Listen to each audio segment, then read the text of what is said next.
Hi, my name is Father Isaac. And I am Maria Torres. Together, we're bringing to you the Catholic Workshop. Yes, the Catholic Workshop.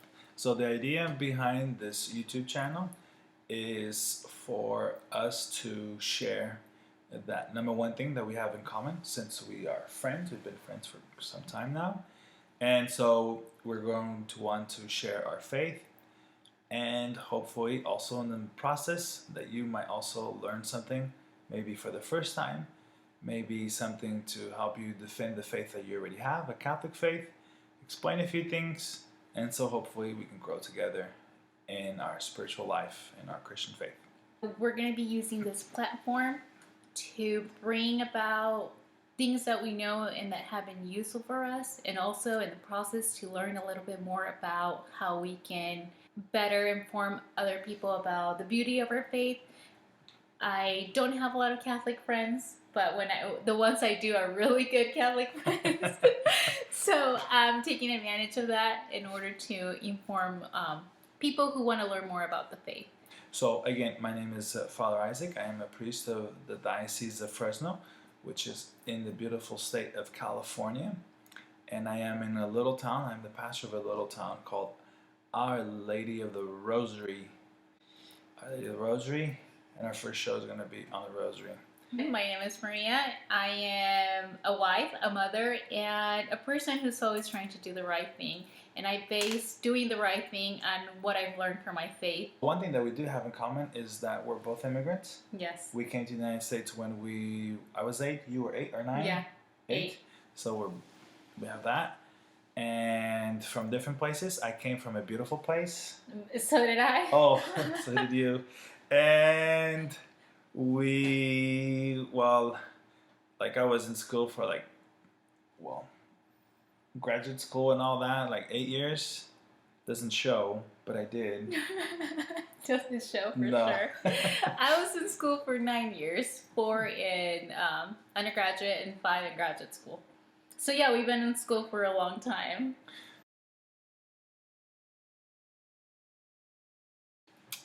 The Rosary. That's more important than our educational background. Yes, of for course. Sure. And probably without the Rosary, we would never got our through school our degrees. Yeah, that's for sure. Yeah, without the Rosary. So we decided to focus on the Rosary because being May, the month of Mary, it is the biggest weapon that Mary has given us in order to get to Jesus through her. Different people have different opinions or different stories as to its real origin and all that, like everything. That's kind of to be expected. And the same thing is with the Rosary. So when it comes to the Rosary, there's a very good possibility that it goes back to the early church fathers, the monks out in the deserts of Egypt and stuff like that, in which they have a very rudimentary form of the Rosary, in which it was just beads, in which they would just count how many times they would say Jesus or Our Father. Yes. And that's probably is true, but it doesn't look a lot like the Rosary that we have today. And then also needed to say that the Rosary came before the Muslim beads for prayer, which you always will see. Like, for example, on these things, if you put down the word Rosary, there is like a little emoji, really? Yes, of a rosary, but it's not a rosary. It's the Muslim thing. Oh.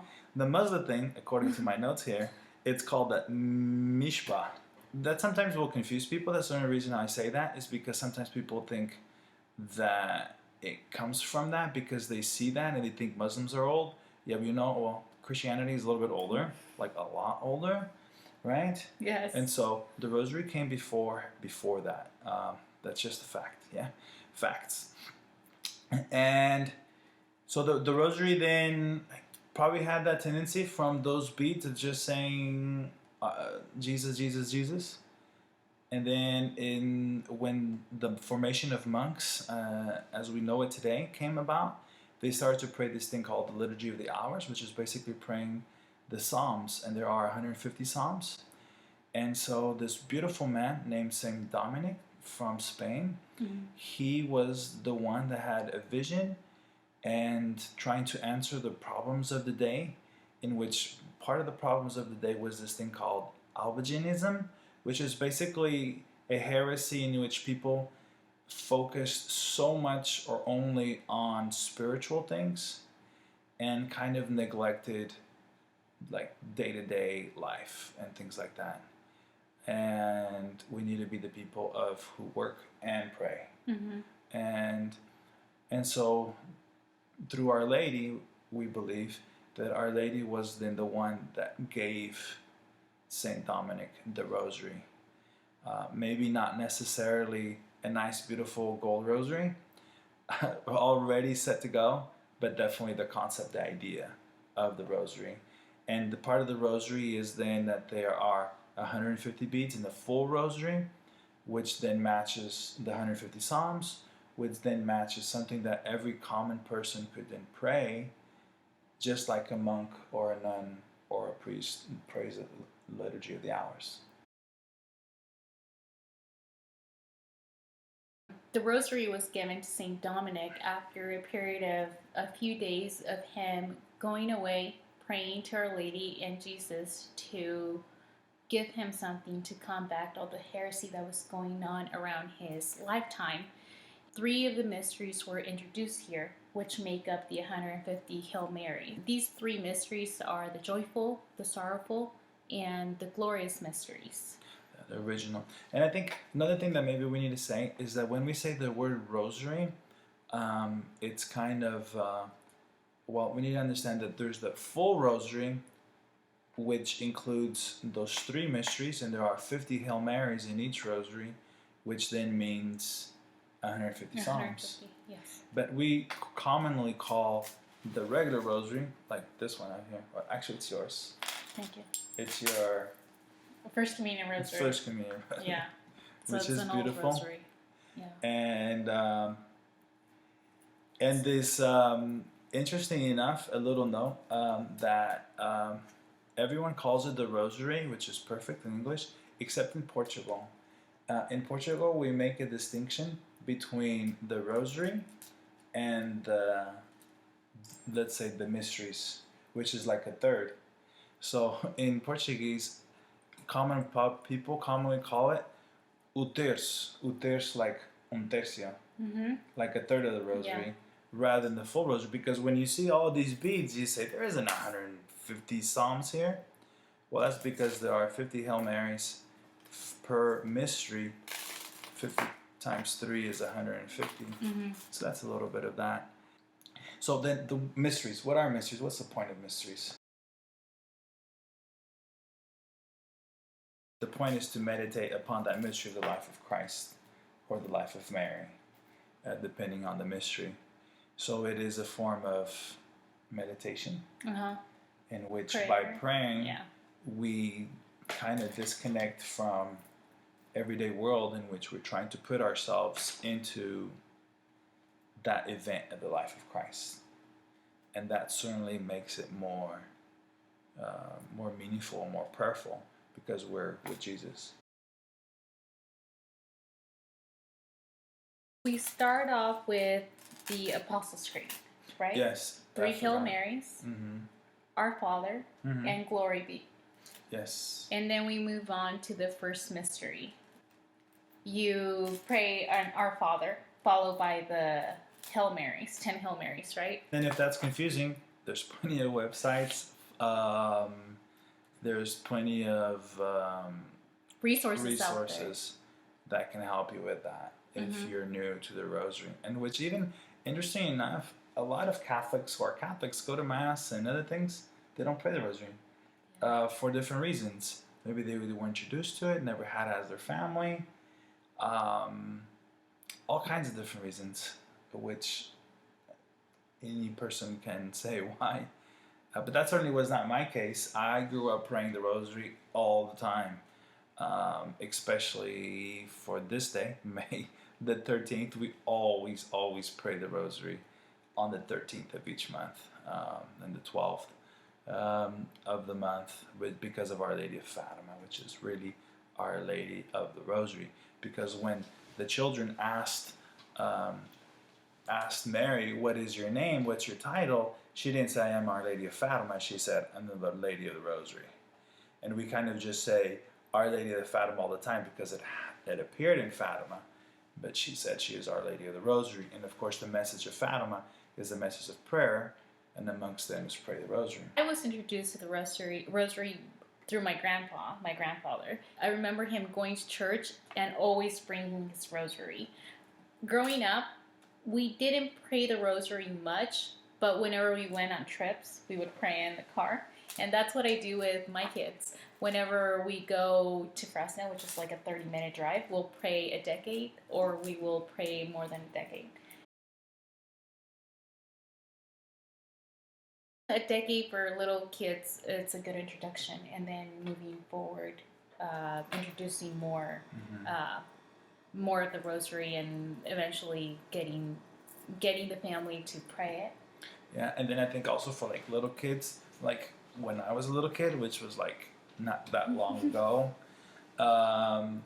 was like my godfather, he would pray the Hail Marys, and then I would pray the Holy Marys. Mm-hmm.